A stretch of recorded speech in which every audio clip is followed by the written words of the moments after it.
Welcome to the Let's Talk Conflict podcast. We're a group of young people and adults with experience of the care system, and we define ourselves as care experts.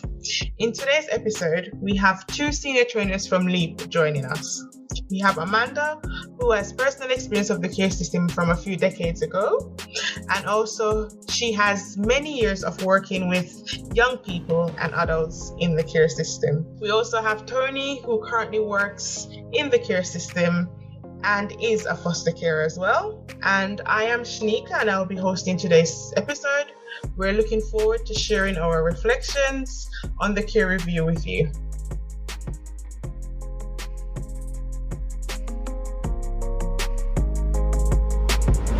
Hello everybody, welcome to Let's Talk Conflict. Today we'll be discussing the government recent announcement that they will be reviewing the children's social care system in the UK. So today we have Amanda, Evie, Jasmine, Anya, Alice, Tony, William, all participating. So I'm going to go straight in and start off with the first question. What were your initial reactions to the announcement of the review of the care system? And I would start with Amanda. I think it was great to see, and for me, was thinking it's very much overdue. It was work that desperately needs to happen, and I'm hopeful for it.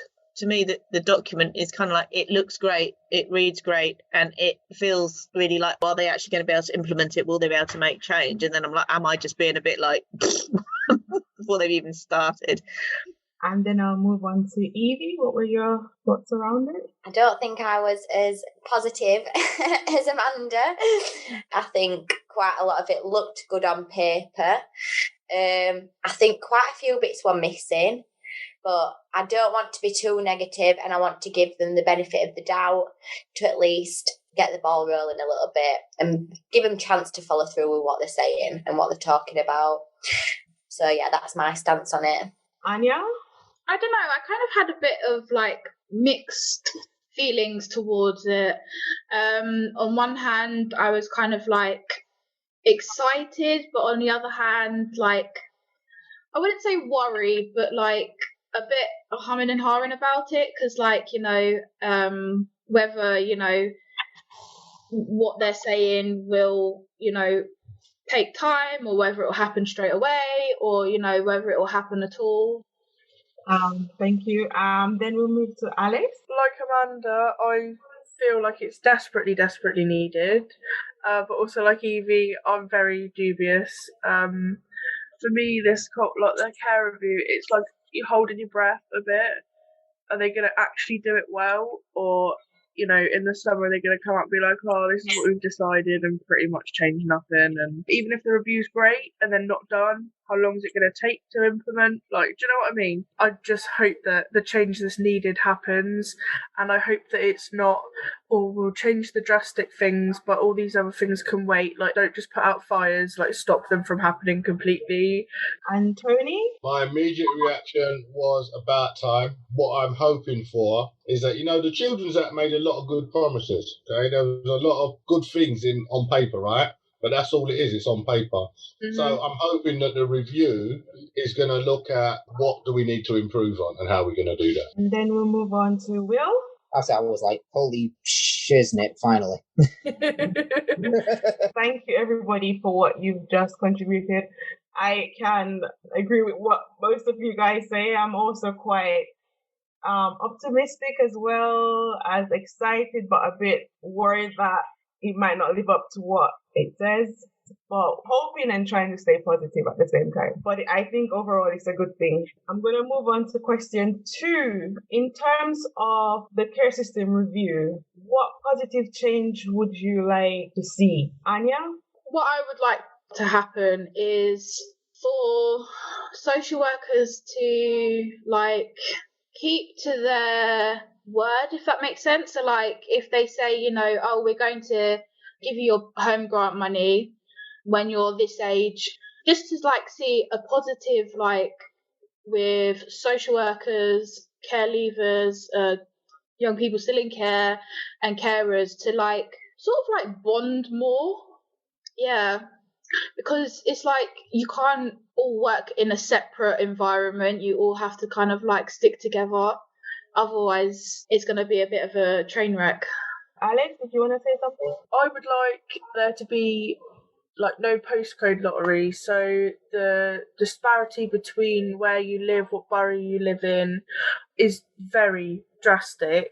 I came from somewhere where there was literally nothing. We really didn't have a lot. We had to fight to even get the same amount of leaving care grant as other places in the UK. We literally had a quarter of what other people were getting.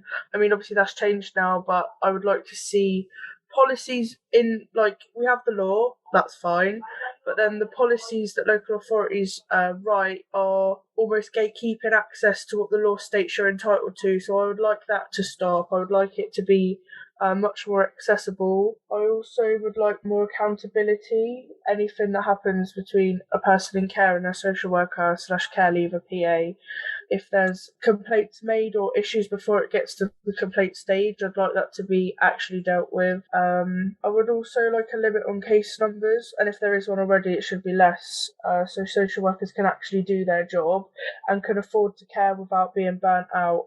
Yeah, basically that's what I would like to change. I was just thinking, I completely agree with like Alice on what she said and Anya, but I think like we have all got a million and one things we'd like to improve on and things, but I think definitely I agree with taking accountability. So, you know, making sure that if you say that you're going to do something, then they follow through with it. I think that that's something that social services, social workers, personal advisors, if they say that they're going to do something, then like I said, they need to follow through with it. But also I think that social workers and people within social services, they need to start using their voice as well if they're unhappy with something, and realise that we're supposed to be on the same team, we're supposed to be working together.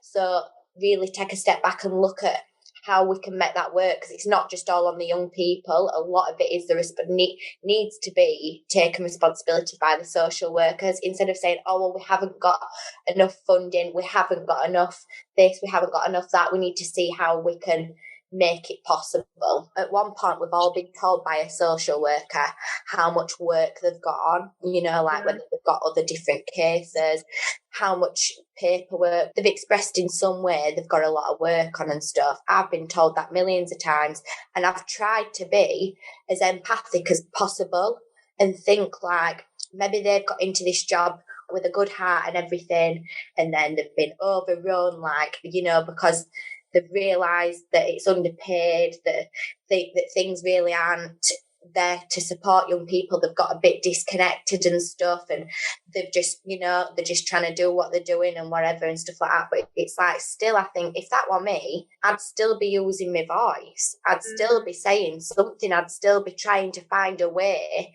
of fixing this. And I think also making sure that there's like a clarity on things, whether it be care leave statuses, what young people are entitled to, what are the things that they may be facing in future, you know, like different forms of living accommodation and things like that. I think there needs to be a lot more clarity on things, and also a lot more equality on different care leaver statuses, because, you know, if you're one form of care leaver to a different form of care leaver, it's all about status, and that then in turn comes around on what you get, what you deserve and things like that, what you're entitled to, from the local authority, which is wrong, because each different borough, it's to their discretion what that qualifying child is entitled to, and that's wrong, and that can't come from young people. That needs to be done with the people within the system. A lot of it comes down to accountability and the social services, people within social services using their voices. And you know what the sad thing is as well? They're trying to like record data better on care leavers, but it's so bad and it's hidden away. It's hidden. Like when it comes to like our like rates of employment, stuff like that, is very hidden. But education is, you know, it's there in the public view. And I feel like it shouldn't be hidden. It shouldn't be hidden from the public. It shouldn't be hiding somewhere. You have to dig to find that information.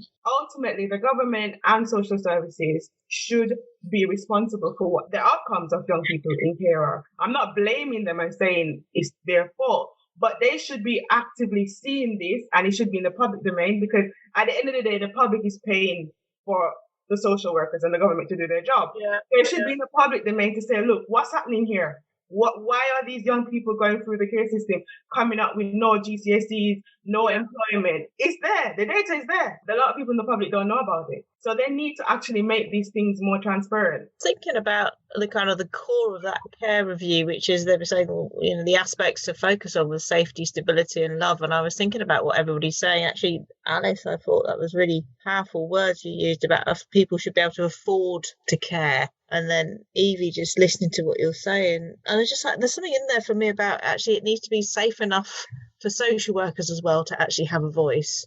Mm-hmm. Because my kind of sense is that sometimes it isn't. Yeah, I agree there, 100%. The professionals involved as well, like how do we make it safe for them to speak, to give them the stability that they can afford to care without being burnt out, and to be able so they can use their voices. When I did my course, I wanted to be a social worker. You get thrown in on placement. When you're doing the placement, you can actually see the challenges when you're working with the young people. You know, when you go in, because I've been on both sides. I've been a young person and a trainee social worker. Most of the young people don't trust you. And to build any kind of relationship, you need to have that trust. So it's hard being a social worker. And, you know, there's also that fear over you as well that you can be stripped off. You can actually lose your livelihood. And, you know, a lot of people that go into social work have families, they have mortgages. So they just need to do the job to get paid. Like literally just need it to survive.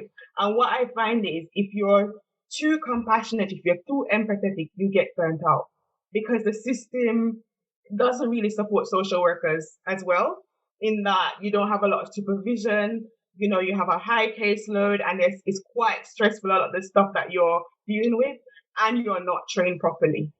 Because I did the master's program, and I'm like, there's no way you can do 4 days placement and loads of coursework. That makes no sense, because it's on theories that you know you can't really apply to real life, you know, and you have those coursework over you. You have to pass the course as well. So you're stressed. You're not learning. I was stressed because I'm seeing all the challenges my young people are going through. Heavy emotional stuff, and I have coursework to think about as well. Plus, there's challenges in, you know, with what I'm writing up and how, you know, building that relationship. So it's a very challenging course. And if you have empathy and emotion, because I was in care myself, so I could actually feel what some of these young people are going through. So for me, I'm like, I can't do this. I just can't physically do this, because either I have to be really selfish and just shut down all my emotions and not see the young person and get a job, or if I do it the other way, I'll get burnt out. That's the options that's given to social workers. It's interesting that it's called a care review, because it seems like that's the part that's missing the most. Yeah. Yeah.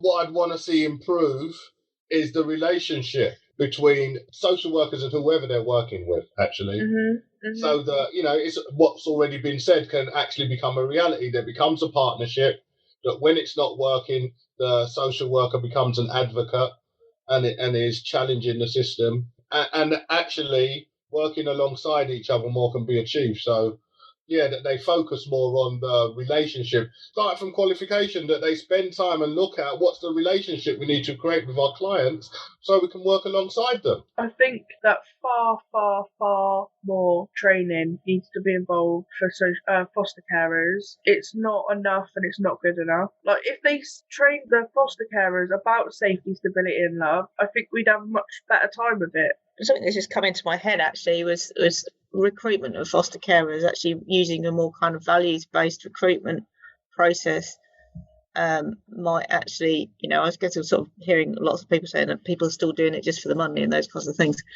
that if they can tweak the recruitment process so that we're sort of working at a more personable level, I wonder whether that would have an impact on how foster carers really are coming into the world of foster care and how they receive the training as well. You're right, you know, because I see like posters do you have a spare room? Like, Yes. and it's like, no, do you have a kind heart? Do you care about like Yes. that's Yes.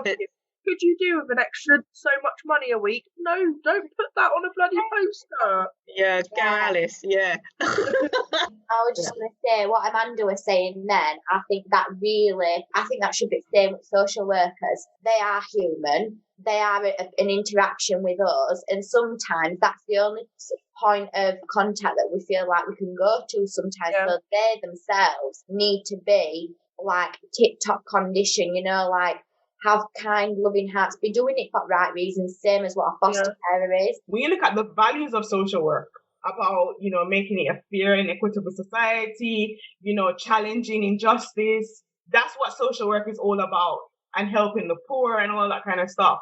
It's no longer about that anymore. It's about, providing a safety net. And there's no preventative social work at all. There's nothing around helping communities, helping families. It's either you're there to do you're there when problems arise. Yeah, like 100%, that's on my list as well, like prevention. Things need to be done beforehand. They just wait until a crisis occurs, and then that's what they do. Then they'll say, oh, we'll intervene then. And they don't listen to, I think mental health is becoming a bit more of a thing now, but I think for a good while they've not acknowledged that mental health, like parents' mental health as well, that they could do things to help prevent a crisis from occurring, from putting different charities or counselling therapy sessions, in place beforehand, or like a person of support to go to, if a parent's struggling, financial worries as well. A lot of things does boil down to money. They could appoint different people and different charities and different places, instead of just saying, oh yeah, that's really hard, but terrible teens or whatever, or oh, you're doing a really good job, and everyone has difficult times. I think they don't listen to the actual cries for help. They just push them off. But when someone's expressing that they're really struggling, they should try and do some sort of intervention before the crisis occurs. They wait until they've got certain protocols that they wait until something bad happens. You know what I mean? I also mentioned about, with children and their parents. So what I find is a lot of the parents, not necessarily that they hate their kids or want to do bad things to their kids, is oftentimes it's poverty. So when you're in poverty and you haven't got the money, the stress will make you do stuff sometimes that you don't want to do. And instead of social services going in, where in the past they would have preventative community social work, that doesn't happen anymore. As soon as something goes wrong, the kids are taken off these parents. And to note, people who are rich, that doesn't happen to them. It's often the people that happens to. I really do feel that there should be standardised, mandatory training for PAs. Yeah.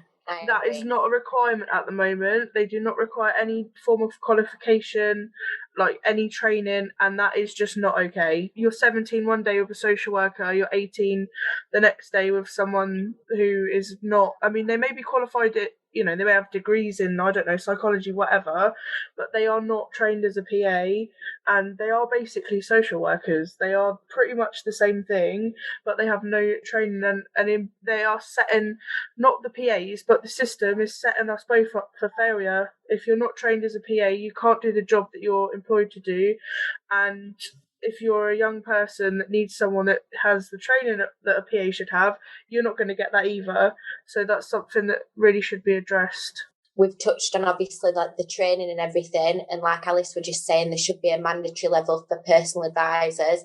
I was really shocked to hear that social workers don't do training around childhood trauma and things like that. That to me, that's paramount. They need to do it. They need to have training around childhood trauma, building healthy relationships, prevention, crisis prevention training. they need to have a better standard of training, like, because whatever is we've got at the moment is just not working. To us, from our side, from a care experienced perspective, I don't feel like there's any empathy. They can't see where we're coming from. They can't see anything from our side, or they can't, or they won't, whatever it may be. But they need to. They need to really start looking at them issues instead. You know, they need to start putting themselves in the child's position about what trauma they may have gone through, they may have suffered, and what they may be going through at the moment, how they can actually improve that for the young person as well, you know, how they can try and be there for them as a supportive adult, supportive professional or whatever. So I was just going to say, if like they kept families together, because they're saying there that they'll keep families together, but they don't. The easiest thing to do is to separate them. So I've got 5 siblings, and we couldn't all go together because a foster placement can only have up to 6 children living there at the same time. So you usually get split up into 2s, and the younger ones go together, and then the older ones go together.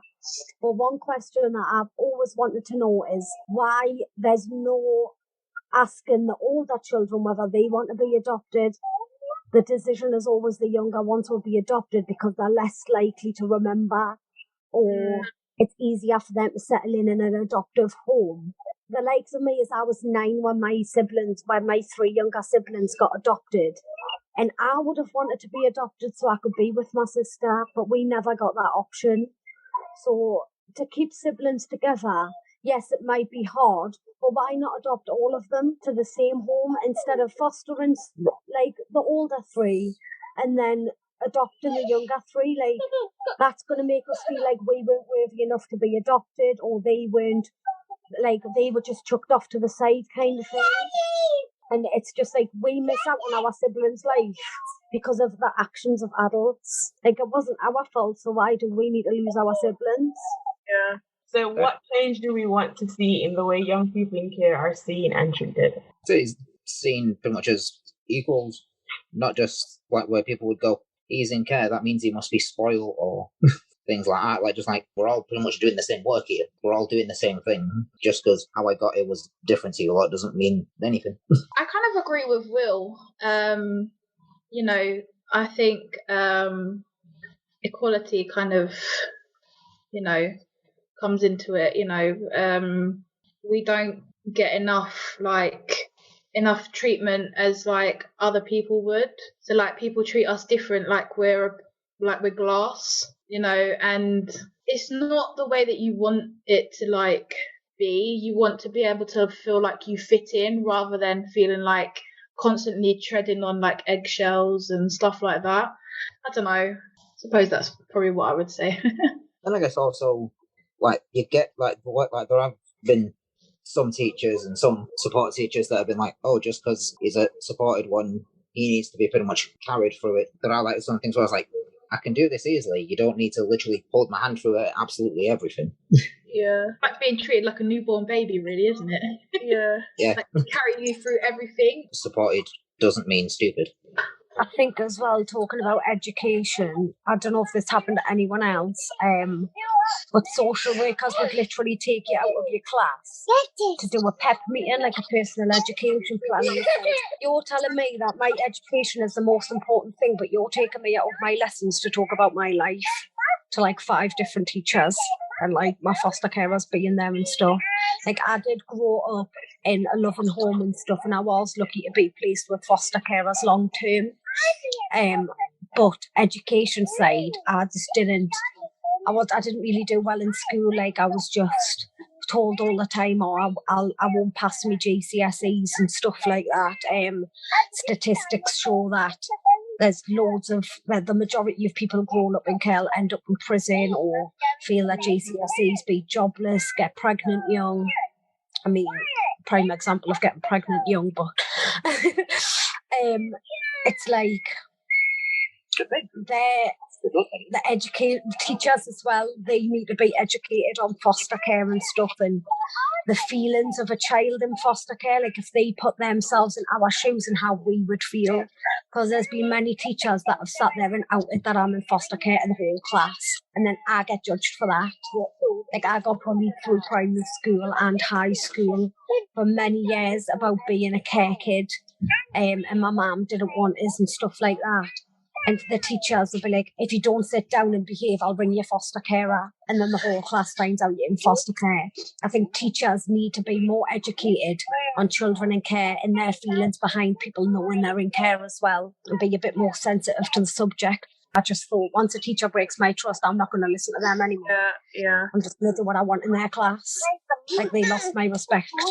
Thank you, Shanika. I mean, just touching based on just generalising what everyone has put in, just not having that labelled name just because we've had certain upbringings, and this is just not just because, you know, people that's in foster care or anything like that, just generalised kids, you know, being brought up by other people other than their own sort of biological parents.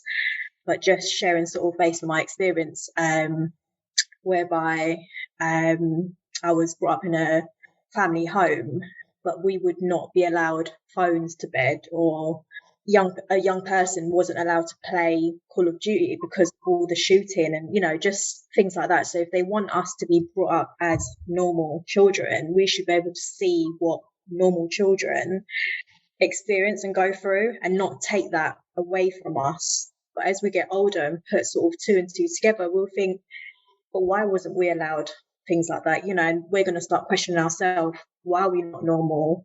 Why do we have to go through these stuff? You know, what makes them, you know, why didn't we deserve these kind of things? They say to you, oh yeah, you can go out with your friends, but we need to check with your social worker first. If you want sleepovers, we have to check first, but yeah, it'll be fine, you know. And then it comes back saying, oh no, they have to be checked and stuff like that to make sure that they're safe. Yeah, I agree with that, like completely. Like the names, I just thinking back, I hated, you know, like looked after young person or lack reviews or foster child, all them different like labels. They were horrible. We're just children, and like I was really lucky with my foster parents, and you know, I had a good relationship with them, but at the same time I think we could have been helped with social services a little bit more without having to put so many labels on. We couldn't be a normal family because of social services, you know what I mean? But I think if I'm looking at a positive change that I want to see in the way that we as young people are treated, and the way that we're looked at, I would say the way that we're treated, I would like them to take more time for the young people to experience happiness, you know, have a bit of happiness, find out what makes them happy, and just like try and give them a little bit of happiness, you know, because like that's all a young person wants, you know, is to be happy. And sometimes they end up doing things that in turn isn't very good because they just want to escape, you know. A young person just wants to get away from that down environment and escape to somewhere else. So I think bringing some sort of happiness into a young person's life, I think that's really needed.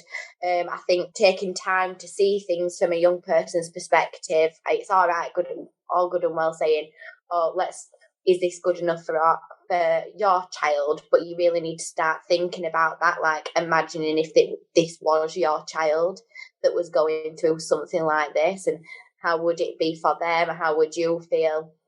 All that, and taking the time, you know, to build a relationship with us. I think that's really, really important. I think as well, there's a lot of negative stereotypes and stigma around being in care and being a young person from care. And I find sometimes that like a lot of the people working with you, because of these negative stereotypes, are in the media, you know, even in movies around, you know, being in care. Like, people don't see you as a child or as someone who has, you know, had a difficult childhood.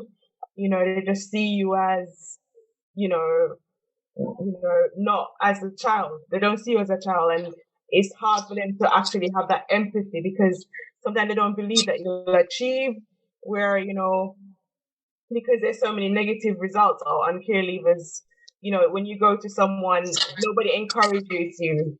So like for me, with education and stuff, nobody took the time to kind of motivate me or encourage me. I had to find that myself and push myself to do that because I just don't believe that you're going to achieve. So I think there needs to be more positive role models within the actual care system itself.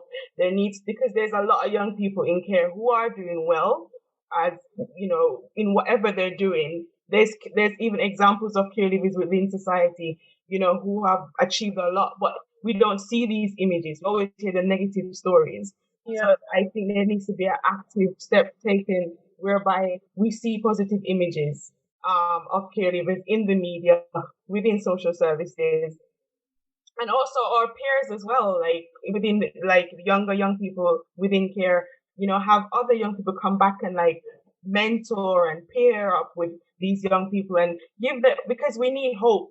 We need some form of hope, and we need to see people that are doing well, that look like ourselves, for us to actually believe that we can achieve as well. Alex, did you want to say something? Most of what I wanted to say about the way I was seen and treated was from social services themselves. I mean, obviously I had some amazing social workers, few, but some. But I wanted to say that I want them to want to get to know us and not just read what's written about us, because some of it is not true. It's not true. And like, if we trust you, then we're going to be a lot more responsive, and the relationship will be like fruitful for both parties. So spend time in trying to cultivate the relationship, and things I think will go smoothly for both like parties if that's the case. I'll probably say, just leading off from what Tiff was saying, in regards to social workers actually listening to how the young people are feeling instead of actually going off with how they've been trained, because things that we learn in general, what we study about, that's just a basic. So just going off with my experience, I'll probably say PAs should have personal conversation with the young people sort of outside the homes. But again, this is just based on experience, because I felt under pressure to open up, because before a meeting I would get told, if you don't say this or if you don't do this, you'll get punished after. So it's the pressure of knowing, even though you're in a different room, you still know what happens behind closed doors. Whereas, it's they go based on assumptions a lot, which I experienced abuse from one family, but somehow the PA didn't see that. So then I was put with a lovely family, but yet for some odd reason the PA would see that they weren't so good. Having more personal talks and meetings, and giving that option for the children in care, just so they won't feel as pressured to not open up, basically, and just seek the help that they need, or even support. It's so interesting that I actually know a foster carer, and she's lovely. She's the one that actually helped me to get into care when I was going through my horrible life. And what she actually tells me is like, she'll have the young people, as soon as she makes headway with them, they will take the child away from her. Yeah. And I had another friend as well. She was also fostered. She had a foster care that was horrible to her. She would take her money. And what I find is a lot of these foster carers, sometimes the bad ones, are friends with the social workers. So the social workers don't listen to the young people. I don't even care what's going on with the young people. So I feel there should be more accountability on that side. Yes, 100%. There needs to be more accountability when it comes to stuff like that. What change do we want to see in relationships between young people, carers, social workers, and other professionals? I literally have just one thing that I'd like to see change, and is authenticity. I want there to be authentic relationships. I want there to be genuine intent to be there, to care, and integrity within the job people are doing, not just ticking boxes and making sure you're turning up. there being something behind the meetings, making sure, like, the bureaucracy aspect, like, leave that at the door. Also tick the boxes, but make sure that you care at the same time. Tony. More partnership working. Yeah. So social workers, young people, foster carers, all working together to achieve the same aim. It's been interesting for me listening from the point of view of a foster carer. So one of the biggest problems that I've experienced is, the amount of social workers we've had in 10 years. And when you do get a social worker, like you said, every now and then a good one comes along. And then very quickly they're either promoted or they tell you that they've gone to work somewhere else. So, and then it makes it harder for the next one because you've just experienced a really good social worker. They get on with the kids, they get on with you. And then if the other one doesn't show up like that, of course it's going to put them in a difficult situation. And I think that's the key issue for me is like there's no relationship a lot of the time. They come and it's like do the checklist, but they're not really interested in like what everyone else has been saying, like really having that relationship where you can take the risk and talk about your life and share stuff you wouldn't with everybody else. But there's too much attention put on the what do we need to get ticked off the list. Yeah. Evie? Yeah, I agree with that. I think just realising that we need to work together. We are a team, and we can only improve things by working with each other. And like what Alice was saying, you need to be working from the heart type thing and doing it with love and compassion. You can't just say that you've got that. You need to really mean it. I've been trying to think about this one. I think what I would like to change would be like maybe how things are handled. So like young people's behaviours handled, how like social workers get advised on how to handle it. Everything needs to come from a different view. They seem to go into being a social worker and sort of like cut off all emotions. So it's like they don't have an emotional attachment to you. So it's like I don't know how to say it. It's like there's nothing there that you and a parent would have potentially. It's like a separate thing. And they're like, you're a project to me. You don't mean as much as what my child would. So I'm going to treat you different. I feel like the way everything is set up, instead of us all kind of looking at the actual issue and the people that are causing it, they engineered everything so we just be at each other. And I feel like that's the way the government have got us with social workers. Like we're fighting each other instead of us all turning around and thinking, hold on a minute, like we're not the cause, you're not the cause, it's them.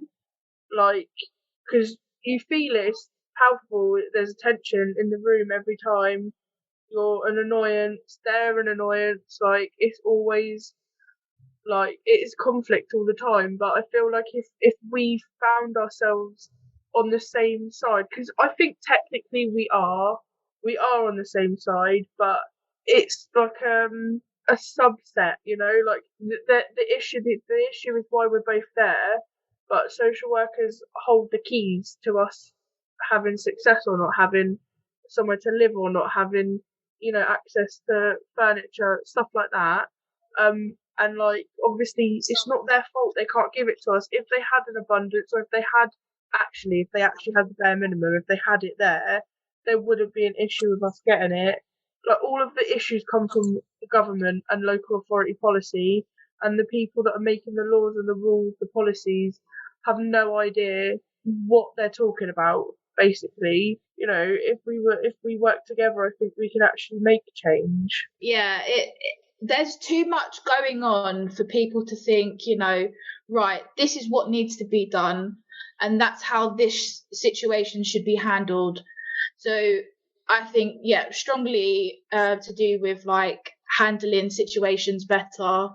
And this is like speaking from like my past. The social workers I've had haven't handled my behaviour correctly, which I think then kind of like traumatized me a little bit by the way that they did handle it.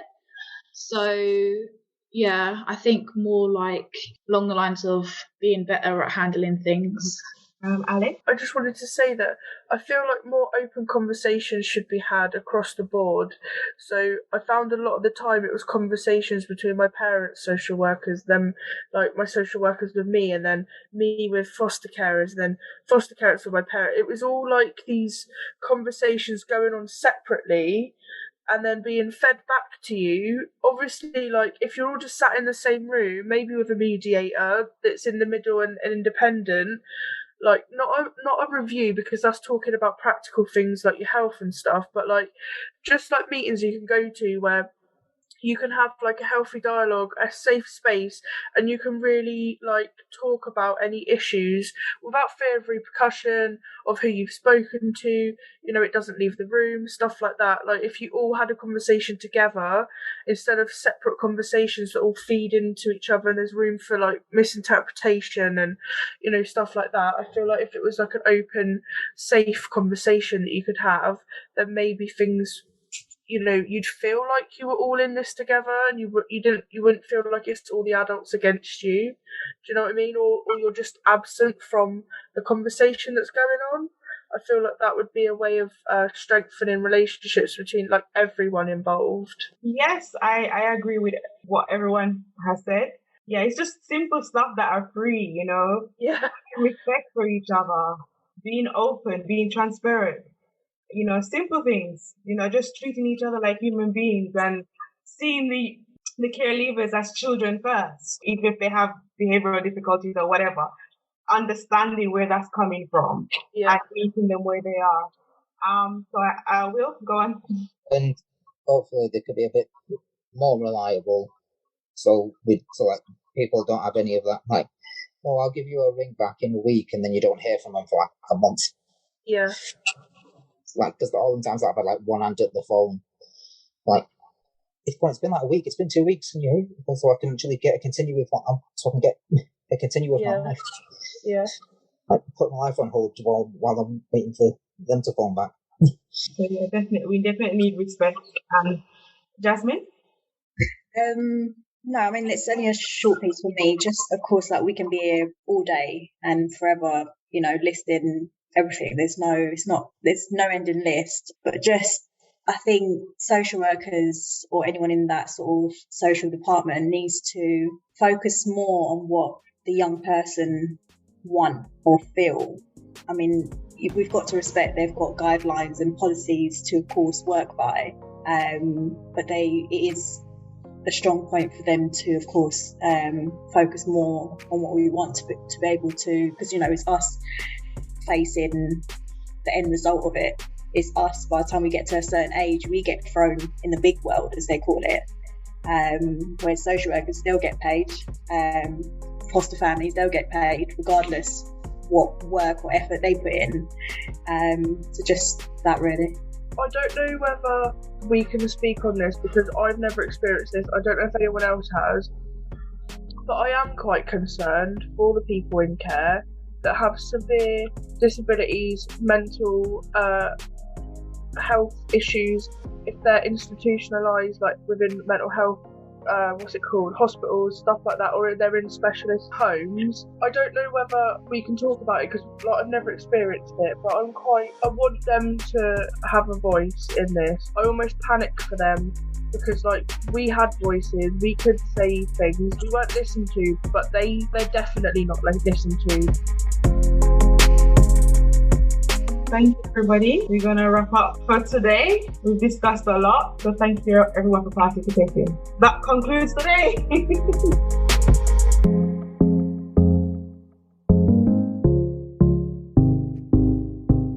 Thank you for listening to Let's Talk Conflict. We'd love to hear from you, so if you'd like to get in touch, you can reach us on letstalkconflict@leapcc.org.uk or find us on Twitter and Instagram at leap_cc. This podcast has been produced in partnership with Leap Confronting Conflict and edited by Helena Webb. Let's Talk Conflict has been supported by the Esme Fairburn Foundation, the Kurt and Magda Stern Foundation, the Treebeard Trust and the Rain Foundation.